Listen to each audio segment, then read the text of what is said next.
Hello, welcome to this tutorial. Now here in this tutorial we are going to create our project in which we will see how we can create the session factory instance. As we know that before performing any other SQL operation we should get the instance of session factory. So here we will write a project for session factory creation, and in this tutorial we are going to create a Maven project.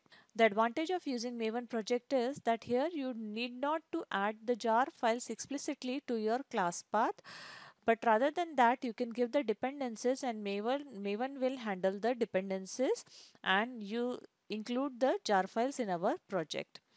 So if we do not make use of Maven project, then we can create a simple Java project and we can add all the required jar files in the class path of our project. So let's start with creating the Maven project first. So for that we need to go to file menu, new, and we can select Maven project. If Maven project is not listed here, then you can go to other and from there you can select the Maven project. Now here we need to select create a simple project and then we can give the group ID, let it be com.tutorials.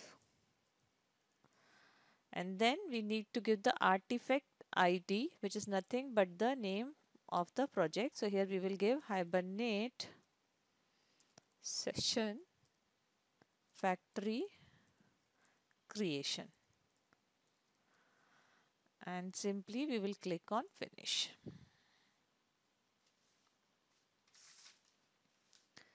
Now here is our project getting listed, Hibernate session factory creation. Now if you will expand this, this is the directory structure for a Maven project. Now here you can see we have pom.xml. Pom stands for project object model.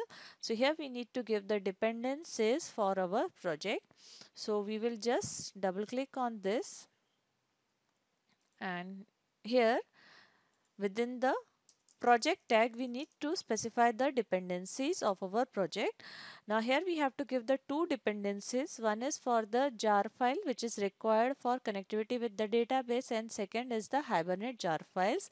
So what we can do, we can get the code for this pom.xml from any of the existing project that you can take from the web, or if we have downloaded the Hibernate jar files, then we can take the code for pom.xml from there. Like I have downloaded Hibernate jar files, and here within that folder we have a folder project which consists of number of inbuilt projects, and here we can search for pom.xml. So it will list the pom.xml files which are present, and we can open any of these pom.xml to get the syntax of specifying the dependencies. Like here we have the dependency tags for the different kinds of dependencies. So we can copy this code from here and paste it in our pom.xml. I have already one project created which consists of pom.xml. So I will copy the dependencies from there and will explain the use of these dependencies. So here I am going to copy these two dependencies and I am going to put it in the pom.xml of our project, which is the Hibernate session factory creation. Okay, now here we have given two dependencies. The first dependency is for MySQL connector dependency. So here we need to give MySQL and as a group ID, and then in artifact ID we have to give MySQL dash connector dash java, and then we need to give the version of MySQL connector jar file. Now here make sure the version that you are giving is compatible with the version of your MySQL that you are going to use. I have MySQL 5.0.22, so this is the jar file which is compatible with that. If you are using any higher version, then here you need to give the MySQL connector jar file version 6. And then we have given the dependency for Hibernate jar files. So here this is the version of Hibernate that we are using in our project 5.2.11.final. So you need to give these two dependencies which are the mandatory, others are optional.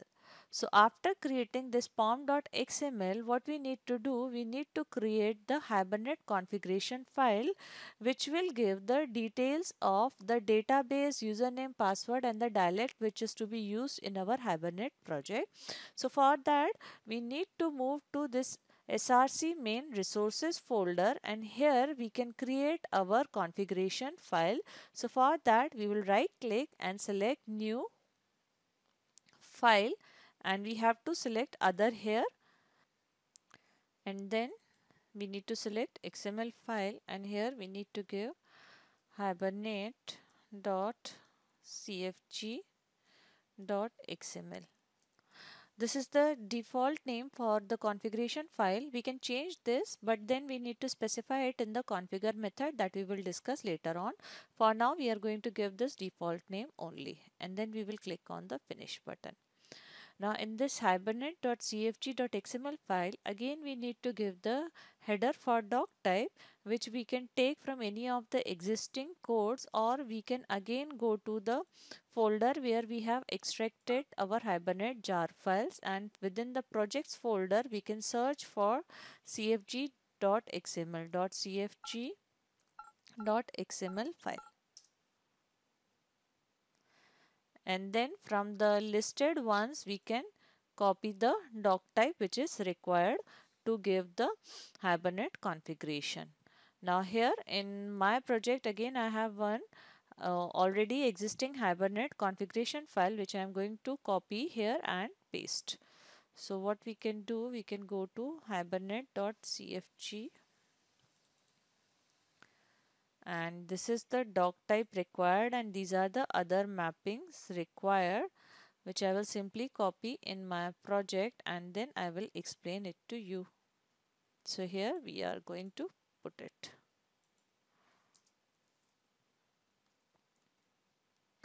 Okay, now here we have given first the doc type, and then this is the uh, Hibernate configuration tag within which we have given the session factory tag. Now here what we have given all tags, the first tag which we have given is to specify the driver that is to be used for database connectivity. Since I am going to make use of MySQL database, so the driver here that I have given is com.mysql.jdbc.driver.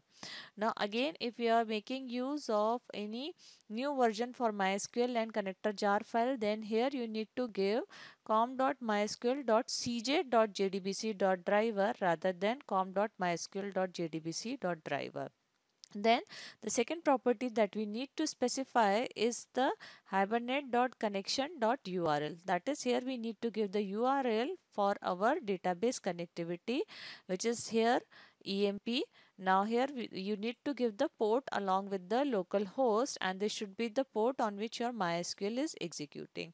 Then the next property which is given is hibernate.connection.username. That is the username required for connectivity, which I have given is root. The next property that we have given is the password, hibernate.connection.password. So again the password used is root here, and then we need to give the dialect, and this dialect property tells Hibernate to generate the appropriate SQL statements for the chosen database. And these remaining properties are not required in our code, so we will just remove these. For now we need to give these properties for our Hibernate configuration. The first one is driver, and the second is URL, and then we have given username, password, and finally we have given the dialect. So in this tutorial we have seen that how we can write the pom.xml file and hibernate.cfg.xml file. In next tutorial, we will write the code for our utility class and the client class. Thank you for watching this tutorial.